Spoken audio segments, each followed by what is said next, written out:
राधे माँ और डॉली बिंद्रा। एक जमाना था जब डॉली बिंद्रा राधे माँ की सबसे बड़ी भक्त थी। एक दौर था जब राधे माँ डॉली की हर बात मानती थी, लेकिन वक्त ने करवट ली और दोनों बन गईं एक दूसरे की सबसे बड़ी दुश्मन। तो मैंने पूरा नाम लेके बोला, छोटी माँ, आप ये कपड़े उतार रहे हो, आपको शर्म नहीं आ रही है? उसके बाद इन्होंने मेरे साथ जो बहुओं ने किया वही किया। मुझे लिप किस किया, मुझे चीक्स पकड़ा, मुझे ऊपर दबाया, नीचे दबाया, मैं उल्टियां करती रही और मैं बोलती रही, बस करो please, stop it, stop it, stop it, don't do this. दोस्ती दुश्मनी में बदली तो खुलने लगी रिश्तों की पोल। डॉली ने खोल दिया राधे माँ के खिलाफ आरोपों का पिटारा। गुस्से से बिफरती डॉली ने राधे माँ पर लगाया अश्लीलता फैलाने का आरोप। कहा सत्संग की आड़ में होते हैं तमाम गलत काम। और अब डॉली ने राधे माँ पर लगाया है अब तक का सबसे संगीन इल्जाम।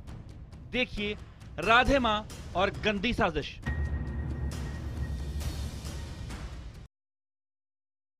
इंडिया 9 बजे में आपका स्वागत है। नमस्कार, मैं हूं आकाश सोनी। बुलेटिन में आज बात करेंगे धर्मगुरु राधे माँ पर लग रहे संगीन आरोप की। ये आरोप टीवी कलाकार डॉली बिंद्रा ने लगाए हैं। साथ ही बात करेंगे मुंबई में हुए कालिक कांड की भी। सुधींद्र कुलकर्णी पर जो कालिक पोती गई, आखिर उसका कसूरवार कौन है, कसूरी या शिवसेना? ध्यान कसूरी पर देंगे। इन सब पर होगी विस्तार से चर्चा। राधे माँ की गंदी साजिश। जी हां, डॉली बिंद्रा का आरोप यह है कि राधे माँ ने उसके खिलाफ बेहद शातिर और गंदी साजिश रची। ये बात उस वक्त की है जब डॉली राधे माँ की भक्त थी और उनके साथ देश के अलग अलग इलाकों में घूमती थी। डॉली का कहना है कि एक बार वो राधे माँ के साथ चंडीगढ़ गईं। वहां सारे लोग एक आईपीएस ऑफिसर के घर ठहरे और इसी घर में राधे माँ डॉली को वो काम करने के लिए कहने लगी जिसे सुनकर डॉली को अपने कानों पर विश्वास नहीं हुआ। आखिर क्या कहा था राधे माँ ने और क्यों डॉली उसे गंदी साजिश बता रही है, देखिए इस स्पेशल रिपोर्ट में।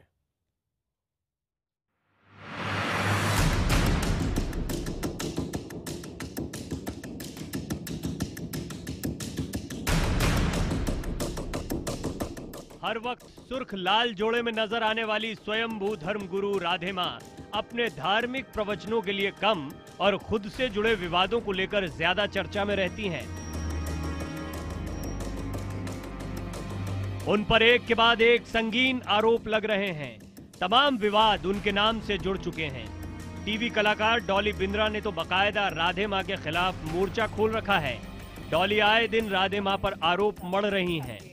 डॉली पहले ही मुंबई में उन पर अश्लीलता फैलाने और जान से मारने की धमकी देने का आरोप लगा चुकी हैं। लेकिन अब डॉली बिंद्रा ने राधे माँ के खिलाफ चंडीगढ़ में शिकायत दर्ज कराई है। डॉली का आरोप है कि राधे माँ ने उन्हें अपने झांसे में फंसाकर उनके खिलाफ बहुत गंदी साजिश रची थी। डॉली का आरोप है कि राधे माँ ने चंडीगढ़ में एक आईपीएस अफसर के घर पर उनका रेप करवाने की कोशिश की थी। डॉली के मुताबिक आईपीएस के घर पर राधे माँ ने उन्हें अपने सेवादार नितेश शर्मा के साथ संबंध बनाने के लिए दबाव डाला था। सारी एविडेंस चंडीगढ़ पुलिस में दे चुकी हूँ। मैंने फोटोग्राफ दे दिए नितेश शर्मा की, जो लड़का था जिसके साथ मुझे राधे माँ ने सेक्स करने को कहा था। राधे माँ की फोटो, यहाँ की फोटो, सबकी photo, A to Z evidence with bungalow address, सारा कुछ मेरी तरफ से सारा मैं काम पुलिस का कर चुकी हूँ। मेरी कोई गुंजाइश नहीं बची है उसमें कि मुझे एफआईआर में कुछ बैलेंस या एविडेंस नहीं मिले। राधे माँ के खिलाफ डॉली के आरोपों का सिलसिला यही नहीं थमा। डॉली के मुताबिक चंडीगढ़ वाली घटना से पहले राधे माँ ने अपने गांव मुकेरिया में उनका यौन शोषण करने की कोशिश की थी। डॉली का यह भी आरोप है कि पुलिस और प्रशासन उनकी शिकायत पर कार्रवाई नहीं कर रहा है। ये गलत स्टेटमेंट क्यों आई है आज? मैं एक विक्टिम हूँ, मेरे साथ ऐसा हुआ है। मैं अभिनेत्री होने के बावजूद मेरे साथ हो रहा है, तो आम महिला के साथ क्या होगा रब जानता है। क्या जस्टिस के लिए डॉली बिंद्रा को दरवाजे खटखटाने पड़ेंगे? चंडीगढ़ पुलिस ने डॉली की शिकायत तो ले ली है, लेकिन अभी तक एफआईआर दर्ज नहीं की है। पुलिस का कहना है कि डॉली के आरोपों की पूरी जांच किए बगैर राधे माँ और उनके समर्थकों के खिलाफ केस दर्ज नहीं किया जा सकता। चंडीगढ़ पुलिस ने राधे माँ पर लगे आरोपों की जांच के लिए एसआईटी बनाई है। वैसे राधे माँ के खिलाफ डॉली बिंद्रा ने पहली बार आरोप नहीं लगाए हैं। इससे पहले मुंबई में भी डॉली ने राधे मां और उनके समर्थकों के खिलाफ अश्लीलता फैलाने और यौन उत्पीड़न जैसे संगीन आरोप लगाए थे। डॉली के मुताबिक राधे मां के घर पर एक प्राइवेट कमरा है जहां पर उनके साथ ये घटना घटी थी। तो मैंने पूरा नाम लेके बोला, छोटी मां, आप ये कपड़े उतार रहे हो, आपको शर्म नहीं आ रही है? उसके बाद इन्होंने मेरे साथ जो बहुओं ने किया वही किया। मुझे लिप किस किया, मुझे चीक्स पकड़ा, मुझे ऊपर दबाया, नीचे दबाया, मैं उल्टियां करती रही और मैं बोलती रही, बस करो please, stop it, stop it, stop it, don't do this. Dolly Bindra का आरोप है कि राधे मां कोई संत नहीं है, बल्कि वो लोगों को मूर्ख बनाकर पैसे कमा रही हैं। डॉली के मुताबिक राधे मां फिल्मी आइटम सॉन्ग्स की दीवानी है और अपने प्राइवेट रूम में सनी लियोनी के आइटम नंबर पर डांस करती रहती हैं।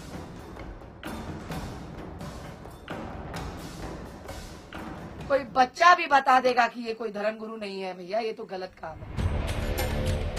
एक जमाने में राधे मां की बेहद करीबी रही डॉली आज उनकी सबसे बड़ी दुश्मन बन चुकी है।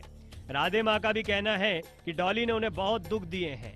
एक इंटरव्यू में राधे मां ने कहा था कि खुद पर लगे आरोपों से परेशान होकर एक बार तो वो खुदकुशी के बारे में सोचने लगी थी। आपके खिलाफ जो शिकायतें हुई हैं, उससे आपने क्या सीखा? जब पुलिस ने मुझे सम्मन भेजा तो एक भक्त ने मुझसे कहा कि मुझे पुलिस स्टेशन जाना होगा।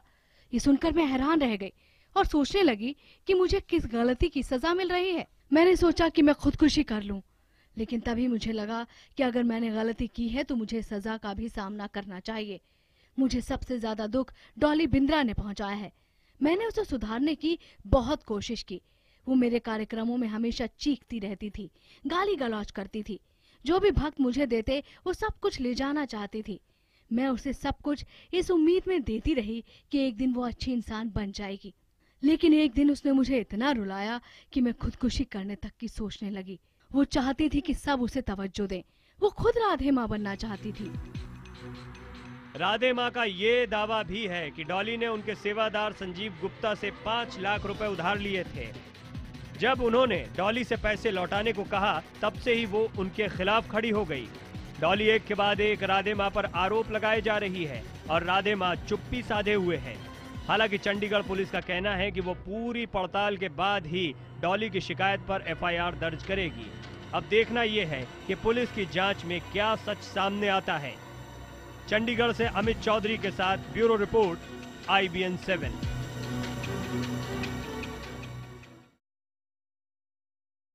डॉली बिंद्रा का कहना है कि राधे मां के खिलाफ मुंबई से पंजाब तक कई मामले दर्ज हैं, उसके खिलाफ तमाम शिकायतें हैं, लेकिन फिर भी पुलिस राधे मां के खिलाफ कोई कार्रवाई नहीं कर रही है। और डॉली का आरोप तो यहां तक है कि केंद्र में राज्य मंत्री विजय सांपला बाकायदा राधे मां को बचा रहे हैं, इसीलिए अभी तक वो बची हुई हैं। इस बारे में जब हमने विजय सांपला से सवाल किया तो उन्होंने कुछ भी कहने से इनकार कर दिया। वैसे आपको बता दें कि सांपला कुछ दिन पहले ही राधे मां के समर्थन में बयान दे चुके हैं।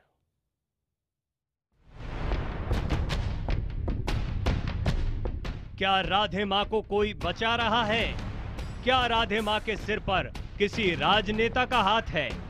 ये सवाल इसलिए उठ रहे हैं क्योंकि टीवी कलाकार डॉली बिंद्रा का आरोप है कि एक शख्स है जो राधे मां को बचा रहा है। डॉली के मुताबिक केंद्र सरकार में मंत्री विजय सांपला राधे मां को बचा रहे हैं। डॉली के मुताबिक सांपला के दबाव के चलते ही पुलिस राधे मां के खिलाफ सही जांच नहीं कर रही है। इतना ही नहीं, डॉली ने यह भी आरोप लगाया है कि सांपला के दबाव के चलते ही चंडीगढ़ पुलिस ने उनकी शिकायत पर राधे मां के खिलाफ एफआईआर दर्ज नहीं की। अगर मेरी कंप्लेन को कुछ आंच आती है यहाँ पर मुकेरिया में, तो मैं ये सीधा का सीधा विजय सांपला पे डायरेक्ट मैं ये बोलना चाहूंगी, इसने अपना प्रेशर लगाने की कोशिश की और ये प्रेशर लगा रहा है, सपोर्ट कर रहा है। ये पहला मौका है जब राधे मां से जुड़े विवाद में किसी राजनेता का नाम सामने आया है। विजय सांपला नरेंद्र मोदी सरकार में सामाजिक न्याय और सशक्तिकरण मंत्री हैं और होशियारपुर से बीजेपी के सांसद हैं। राधे मां उर्फ सुखविंदर कौर भी होशियारपुर की रहने वाली हैं। जब हमने डॉली बिंद्रा के आरोपों के बारे में मंत्री जी की राय जानने की कोशिश की तो उन्होंने कुछ भी कहने से मना कर दिया। मेरी मर्जी, मैं नहीं देता स्टेटमेंट। केंद्रीय राज्य मंत्री विजय सांपला को राधे मां का समर्थक माना जाता है। सापला राधे मां के कार्यक्रमों में शामिल भी होते रहे हैं। जुलाई महीने में सापला के दिल्ली स्थित सरकारी आवास पर राधे मां की चौकी का आयोजन भी हुआ था। राधे मां के साथ उनकी तस्वीर पर सोशल मीडिया में जमकर हंगामा मचा था। आपको बता दें कि सापला इससे पहले भी राधे मां के पक्ष में बयान दे चुके हैं।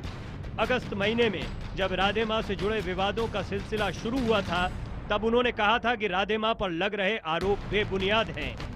डॉली बिंद्रा का कहना है कि अगर उसे इंसाफ नहीं मिला तो वो पीएम के दर पर भी गुहार लगाएंगी।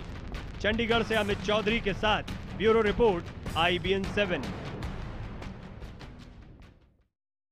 इंडिया 9 बजे में अब पाटलिपुत्र का महासंग्राम। बिहार में आज पहले चरण का मतदान हुआ। इस चरण में कुल 57% वोट पड़े और 2010 के मुकाबले ये तकरीबन 6% ज्यादा है। आज के मतदान के साथ ही 49 सीटों के लिए 586 उम्मीदवारों के किस्मत का फैसला ईवीएम में बंद हो चुका है। हिंसा की छिटपुट वारदातों को छोड़ दें तो मतदान आमतौर पर शांतिपूर्ण रहा। ये चरण महागठबंधन के लिए बेहद खास है क्योंकि इसकी 49 में से 34 सीटें फिलहाल उसके पास हैं। दूसरे चरण का मतदान 14 अक्टूबर को होना है।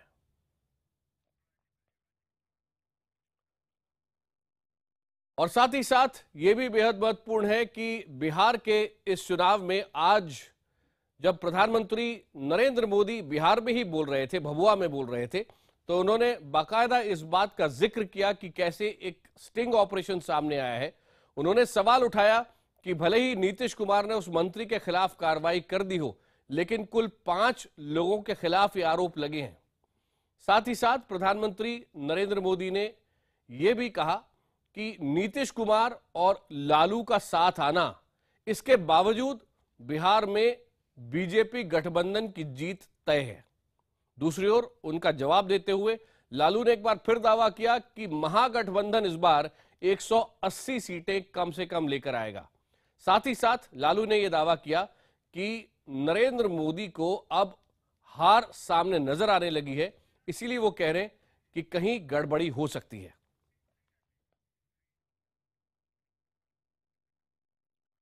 उधर पाकिस्तान के पूर्व विदेश मंत्री खुर्शीद महमूद कसूरी की किताब का मुंबई में लॉन्च कराना सुधींद्र कुलकर्णी को भारी पड़ा। कसूरी का विरोध कर रहे शिवसेना कार्यकर्ताओं ने सुधींद्र कुलकर्णी के चेहरे पर कालिख पोत दी। इस कांड के विरोध में कुलकर्णी भी कालिख के साथ ही बड़ी देर तक फोटो खिंचवाते रहे और बहुत देर तक मुंह धोए बिना प्रेस कॉन्फ्रेंस में भी नजर आए। हालांकि इस कालिख कांड के बावजूद शाम को कसूरी की किताब का विमोचन शांतिपूर्ण तरीके से संपन्न हुआ।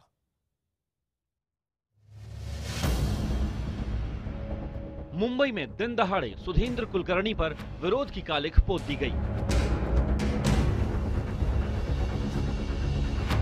इस कालिख कांड का कसूरवार शिवसेना को ठहराया गया, लेकिन जिस शख्स की वजह से कुलकर्णी के चेहरे पर कालिख पोती गई वो भी कम कसूरवार नहीं है। जी हां, अगर सुधींद्र कुलकर्णी के चेहरे पर विरोध की कालिख पोती गई है तो इसकी एक बड़ी वजह पाकिस्तान के पूर्व विदेश मंत्री खुर्शीद महमूद कसूरी भी हैं। शिवसेना लगातार भारत में पाकिस्तानी कलाकारों, क्रिकेटरों और नेताओं का विरोध करती आ रही है। शिवसेना की दलील है कि जब तक सरहद पर पाकिस्तान हमारे जवानों का खून बहाना बंद नहीं करता, तब तक वो भारत में किसी भी पाकिस्तानी के कार्यक्रम का विरोध करते रहेंगे। कुछ दिन पहले पाकिस्तानी गजल गायक गुलाम अली का शो भी शिवसेना के विरोध के चलते ही रद्द करना पड़ा था।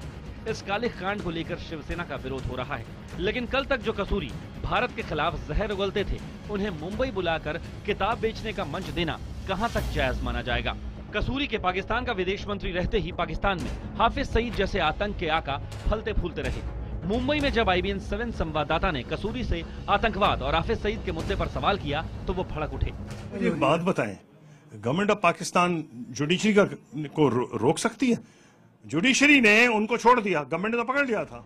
सीमा पार से घुसपैठ, सरहद पर पाकिस्तानी फौज की फायरिंग और भारत में हुए आतंकी हमलों में पाकिस्तानी आतंकियों का हाथ होना कोई नई बात नहीं। यही वजह है देश में पाकिस्तान विरोधी माहौल है। यहाँ तक कि इस बार तो 15 अगस्त और ईद के मौके पर सरहद पर मिठाइयाँ भी नहीं बांटी गई। ऐसे माहौल में अगर पाकिस्तान के पूर्व मंत्री भारत आएंगे तो उनका विरोध तो होगा ही, और मुंबई में वही हुआ। ये और बात है कि कसूरी के खिलाफ गुस्से का शिकार सुधींद्र कुलकर्णी बन गए। शिवसेना लगातार कसूरी के कार्यक्रम का विरोध कर रही थी और जैसे ही पार्टी के कार्यकर्ताओं को मौका मिला, उन्होंने अपने ही अंदाज में अपना विरोध जता भी दिया। बहुत ही सौम्य रिएक्शन है, माइल्ड रिएक्शन है। जिस तरह से ये पाकिस्तान के सब चमचे हैं, मुंबई जैसे शहर में, कुछ दिल्ली में है, कुछ और जगह पे है, उनके खिलाफ लोगों के मन में भयंकर संताप है। Mr. Kasturi should not have been given permission to have this public program because it's a sterile exercise. What is he saying is negotiated settlement Kashmir. There is no negotiated settlement Kashmir except Pakistan agreeing to clear out from their occupation. लेकिन कसूरी पाकिस्तान के पूर्व राजनयिक हैं, कसूरी उनके विदेश मंत्री रहे हैं, उनकी किताब हिंदुस्तान में रिलीज हो ऐसी कोई जरूरत नहीं थी। खासकर जब माहौल खराब हो तब तो जरूरी नहीं था, तो सुधींद्र कुलकर्णी को भी इतना ज्यादा जिद्दी नहीं बनना चाहिए। हालांकि कुलकर्णी पर कालिख पोते जाने के बावजूद कसूरी की किताब का लोकार्पण तय समय और तय जगह पर पूरी शांति के साथ हुआ, जो हमारे लोकतंत्र की ताकत को साबित करता है। विवेक गुप्ता के साथ दिनेश मौर्य, मुंबई, IBN 7। शिवसेना के विरोध पर देखिए जाने माने कार्टूनिस्ट नीलाभ का ये कार्टून। ये देखिए, आपको दोनों साथ में नजर आ रहे हैं, कसूरी और साथ ही साथ आपको नजर आ रहे थे सुधींद्र कुलकर्णी। कसूरी तो वापस पाकिस्तान चले जाएंगे। अब लोग सोच रहे हैं, उस किताब का नाम भी यही है, नीदर हॉक नॉर डव। कहीं सुधींद्र कुलकर्णी के ऊपर तो ज्यादा ठीक नहीं है ये।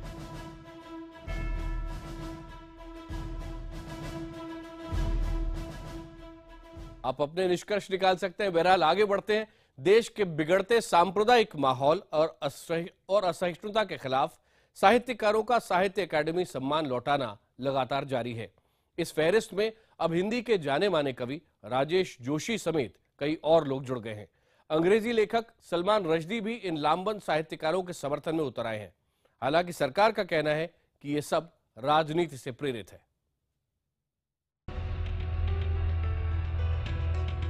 देश में बढ़ते सांप्रदायिक तनाव के विरोध में कई बड़े साहित्यकारों का सम्मान लौटाना जारी है। साहित्य अकादमी पुरस्कार लौटाने की सूची में मशहूर कश्मीरी लेखक गुलाम नबी ख्याल और भोपाल में रहने वाले कवि राजेश जोशी का भी नाम जुड़ गया है। दादरी कांड, पानसरे और कुलबर्गी हत्याकांड पर सख्त ऐतराज जताते हुए उन्होंने सम्मान लौटाने का फैसला किया। एक राइटर की तरफ से, एक कॉन्शियस लिखारी की तरफ से अपना भी एहतजाज करूं तो मेरे पास एक ही रास्ता था कि ये अवार्ड जो मुझे मिला था मैं इसे गवर्नमेंट ऑफ इंडिया को वापस करूं। गुलाम नबी ख्याल को 1975 में साहित्य अकादमी पुरस्कार से नवाजा गया था। उन्होंने कश्मीरी, उर्दू और अंग्रेजी में 30 से भी ज्यादा किताबें लिखी। इससे पहले पंजाब के 3 बड़े साहित्यकार गुरबचन भुल्लर, अजमेर सिंह औखल और आत्मजीत सिंह, दिल्ली के अमन सेठी और मशहूर गुजराती लेखक गणेश देवी, कर्नाटक के कुम वीरभद्रप्पा, मलयालम लेखक सारा जोसेफ और उर्दू लेखक रहमान अब्बास ने भी अपना अपना पुरस्कार लौटा दिया। पुरस्कार लौटाने वालों में सबसे चर्चित नाम अशोक वाजपेयी और नयनतारा सहगल का है। साहित्य अकादमी काउंसिल की सदस्य शशि देशपांडे और अरविंद मालगट ने तो अपने पद से इस्तीफा तक दे दिया। इस बीच भारतीय मूल के मशहूर अंग्रेजी लेखक सलमान रश्दी भी साहित्यकारों के समर्थन में उतर आए। रश्दी ने ट्वीट किया, मैं नयनतारा सहगल और दूसरे लेखकों का समर्थन करता हूं। अभिव्यक्ति की आजादी के लिहाज से ये भारत का चिंताजनक दौर है। हालांकि सरकार को साहित्यकारों के सम्मान लौटाने में राजनीति की बू आ रही है। राजनीतिक मंशा लगती है आपको, क्योंकि अशोक वाजपेयी है, नयनतारा सहगल है। देखिए, रिजाइन करने के लिए जिन लोगों के आप नाम ले रहे हैं, उनकी विचारधारा में हमें थोड़ा सा जांच करना पड़ेगा और पीछे बैकग्राउंड में भी जाना पड़ेगा। उधर साहित्य अकादमी ने मामले से पल्ला झाड़ लिया है। इस सिलसिले में अकादमी ने 30 अक्टूबर को एक बैठक भी बुलाई है। हालांकि पुरस्कार लौटाने वालों की लंबी होती फहरिस्त ने सरकार के लिए छवि का संकट पैदा कर दिया है। अमिताभ सिन्हा के साथ एहतशाम खान, दिल्ली, IBN 7। राजधानी दिल्ली में डेंगू का कहर थमने का नाम नहीं ले रहा है। डेंगू के 10,000 से ज्यादा मामले अभी तक सामने आ चुके हैं। मरने वालों की संख्या 30 पर पहुंच गई है। सरकार और नगर निगम भले ही लोगों को दिलासा दिला रहे हैं कि चिंता की बात नहीं है, लेकिन सच ये है कि डेंगू ने 19 साल के रिकॉर्ड तोड़ दिए हैं। राजनीतिक हलचल के बीच लगता है कि डेंगू के बढ़ते मामले कहीं दब से गए हैं, लेकिन अगर आपको लगता है कि डेंगू अब काबू में है तो आंकड़े आपको चिंता में डाल सकते हैं। सोमवार को नगर निगम ने डेंगू को लेकर आंकड़ा जारी किया। पता चला कि 10 अक्टूबर तक डेंगू के मरीजों की संख्या 10,683 पहुंच गई है और 30 लोग इससे अपनी जान गंवा चुके हैं। इससे पहले 1996 में डेंगू के सबसे ज्यादा 10,252 मामले सामने आए थे, जिसका रिकॉर्ड अब टूट चुका है। आंकड़े बताते हैं कि 1,245 डेंगू के मामले पिछले 2 दिनों में ही सामने आए। सबसे ज्यादा साउथ दिल्ली प्रभावित है। यहाँ पर डेंगू के मरीजों की संख्या 2432 हो चुकी है। सच तो ये है कि ये सरकारी आंकड़े हैं, जबकि हकीकत इससे कहीं ज्यादा भयावह है। और चलते चलते आपको दिखाते हैं ब्रिटेन के ग्लासगो की तस्वीर, जहां कुछ सेकंड्स के अंदर 4 बहुमंजिला इमारतों को धराशायी कर दिया गया। 1960 में बनी इमारतों को विस्फोटक लगाकर इस तरह गिराया गया।